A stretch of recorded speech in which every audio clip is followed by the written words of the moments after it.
Today, we are going to be reading The Fable of the Ugly Duckling.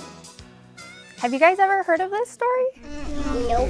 No? Really? Wait, yeah? Yeah? It's a good book.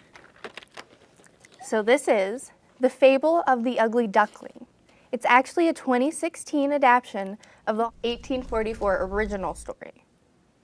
It means like this story is very old. And we made it new. Does that make sense? Mm-hmm. No? Yeah. Yeah? Yeah. Kind of. So it was made a while ago, but we made it so all of us can understand it right now. And this is what I'm going to be reading. Are you guys ready? Yeah. So right now we're just going to listen and we're going to look at the pictures. It was summer, and a mother duck sat on her nest waiting for her eggs to hatch.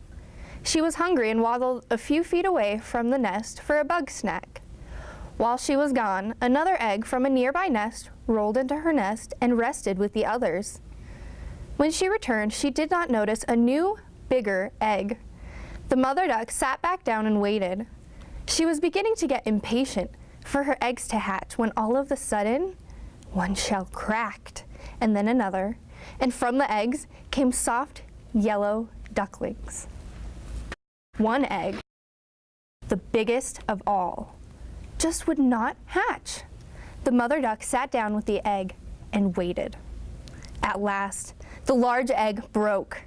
This baby bird was not at all like the rest. He was different. Everyone could tell just by looking at him.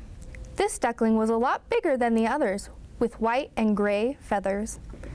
The mother duck took her young family to the water and jumped in with a splash. As the duck family paddled around the pond, other birds yelled out, "What an odd family, and look at that ugly duckling." A mean crow bit the ugly duckling on the neck. "Let him alone," said the mother. "He's not doing any harm." "I know, but he is so big and ugly," said the mean crow. "He deserves to be bit." The poor duckling was bitten and pushed and made fun of, not only by the crows, but by everyone. The ugly duckling ate more than his brothers and sisters, and he grew up very fast. He was clumsy and tripped a lot.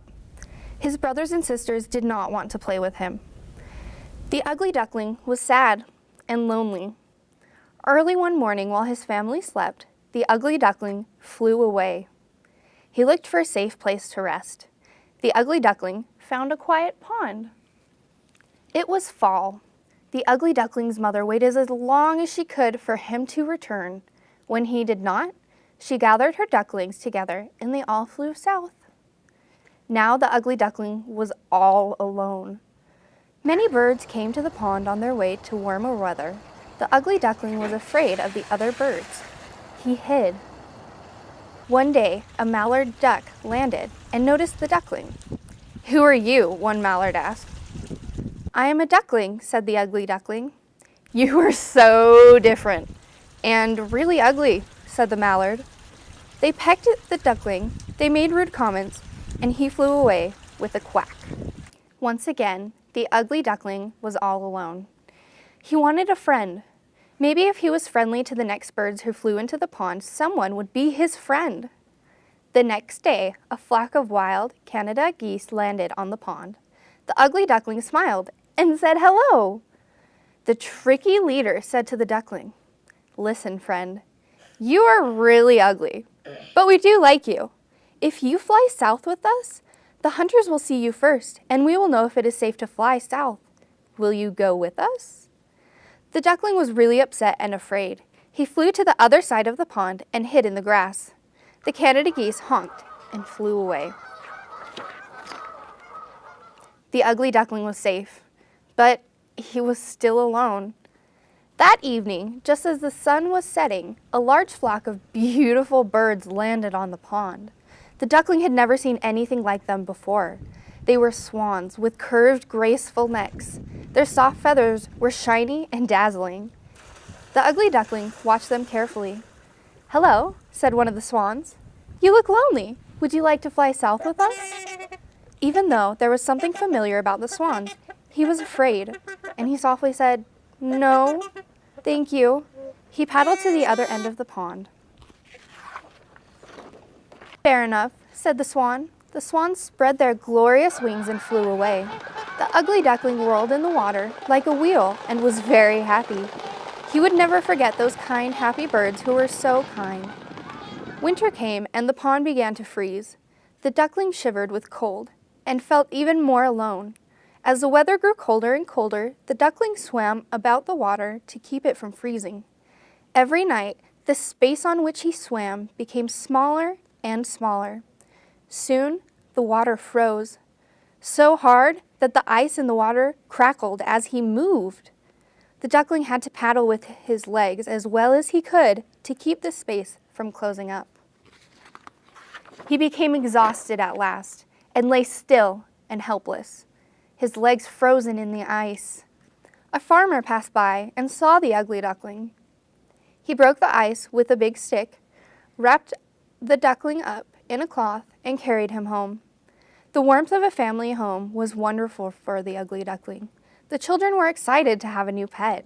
One of the children said, "He is scruffy and needs a bath, but he's pretty cute too." The family fed and cared for the ugly duckling all winter. The children told the duckling how much fun it was to have him in their home and how much they liked him. He had friends.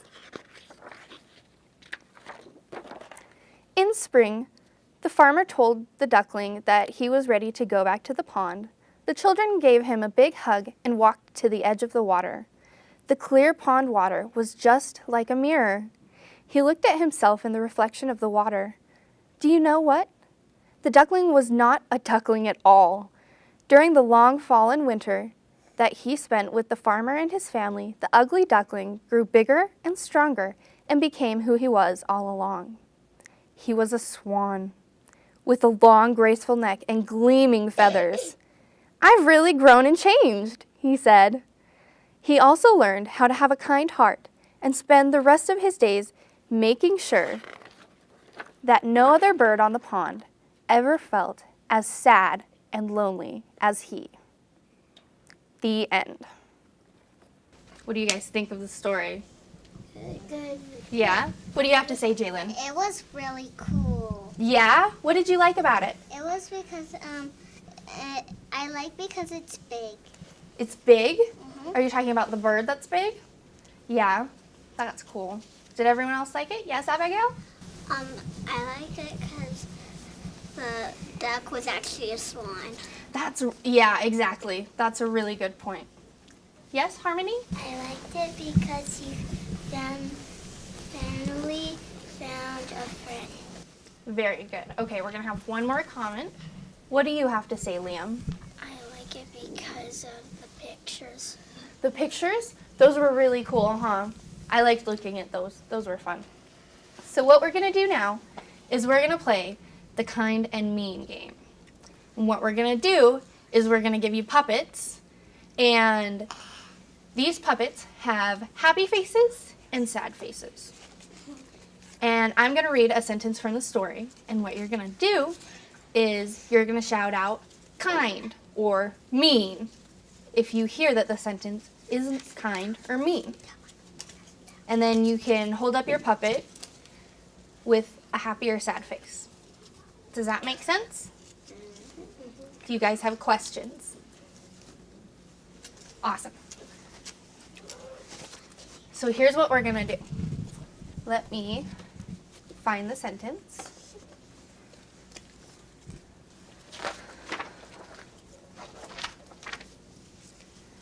Other birds yelled out, "What an odd family! And look at that ugly duckling! A mean crow bit the ugly duckling on the neck." I don't hear anything. I didn't get it. I didn't get a puppet. We need one more puppet. No, it's okay. Do we have another puppet? Oh, cool. Here you go. What do you think it was? It was sad? Why do you think it was sad, Ray? Because they were being mean to them. They were being mean. They were being not very nice, right? If you heard someone saying this at school or in your classroom, what would you guys do? Yeah, Harmony? I would say stop saying mean stuff to one of my friends and stop saying mean stuff to one of the kids because that hurts their feelings. That is a great thing to say. You're hurting their feelings and it's not very nice. Very good, Harmony. Thank you. Abigail, what do you have to say? It's kind of mean, and if somebody was doing it in my class to me, I would say, please stop, I don't like that. That's a great way to put that. You can say that whenever you feel uncomfortable or feel that someone is being treated not fair. I don't like that. Would you please stop? That's awesome. Miles? I would say stop, and if they kept doing it, I would tell the teacher. Awesome. That's perfect. Exactly. Thank you, Miles. So the next sentence we're going to read is... Are you guys ready? Mm-hmm. Are you listening? Yep. Awesome. You are so different and really ugly, said the mallard. They pecked at the duckling, made rude comments, and flew away with that quack. Sad. Perfect. Why is it sad? Michaela? Because they're being mean to him. Yeah, that's not very nice. Would you like if someone pecked at you? It's not fun. It's not nice. Yeah, Liam? Because they said that he was different, and it doesn't matter if you're different. That is awesome. Will you say that one more time a little bit louder?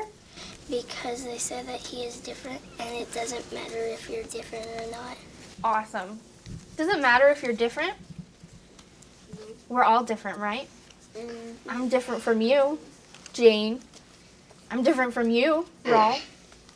I'm different from Raul. I'm sorry. I'm different from you, Raul. I'm different from Brutus. Obviously, right? Of course he's a bear. Yeah, right? Yeah. So, being different isn't a bad thing. And should they have done that? Nope. What do you have to say, Jamie? It's because it's rude. If they treat people mean, that means that if we tell them to stop, and if they don't stop, we tell the teacher, and if that doesn't work, we tell the principal. That is perfect. Exactly. You always go to your teacher if it doesn't stop. But first you should always approach them. Hey, this isn't very nice. Will you please stop? I don't like it at all. That's very good. And then if they don't stop, you go to your teacher, right? And that's happy. And that is happy when you go to your teacher, right? Mm-hmm. Awesome. Thank you very much. All right, this is the last one. Are you guys sure you're ready? Yeah. All right. He made sure that no other bird on the pond ever felt as sad and lonely as he. Awesome, you guys. Why do you think it's a happy statement? Brexton? Because he was being nice to other ones. Yeah, he learned. I kind of need friends. It's hard to make friends, but I'm gonna make friends. Thank you for that comment. Yes, Harmony? Because he wants to have more friends. He wants to have more friends, right. Liam, what do you have to say? Because so all the other birds that go to the pond don't feel sad like him. Yeah, he felt sad and he didn't want anyone else feeling like that. All right, one last comment. Abigail, what do you have to say? That he wanted another friend, and so if somebody else was ugly and they didn't have any friends, he could be the other duck's friend or whatever. He could be their friend. He didn't care that they were different, right? That's a very good comment. Thank you for adding that, Abigail. All right, so that's the end of the story. What did you guys think about the story? Good job. It was pretty awesome, huh? What did you guys take away from the story? Sad. What do you mean by sadness? Brexton? Because all the stuff that was sad, we took it away and made it to nice. That's an awesome way to put it. All of it was sad, but he took it and he made it nice. Thank you for that comment. That's awesome, you guys. So you guys have been a great audience. I really appreciate you guys listening with your eyes and your ears. You've been awesome. So, you too, Brutus. Thank you. You guys should give yourselves a pat on the back. You helped, and I appreciate that. And I hope to see you guys next time. And I hope you guys had fun, because I did. Down in Okavango there's a muddy old swamp where the crocodiles are hungry and they're ready to chomp. You paddle by quick in a tippy canoe and it flips. Oh no! What do? Turn to page 2. Read a book. Read a book. Read a book. Read a book. You can travel and explore, open any door. Read a book. Read a book.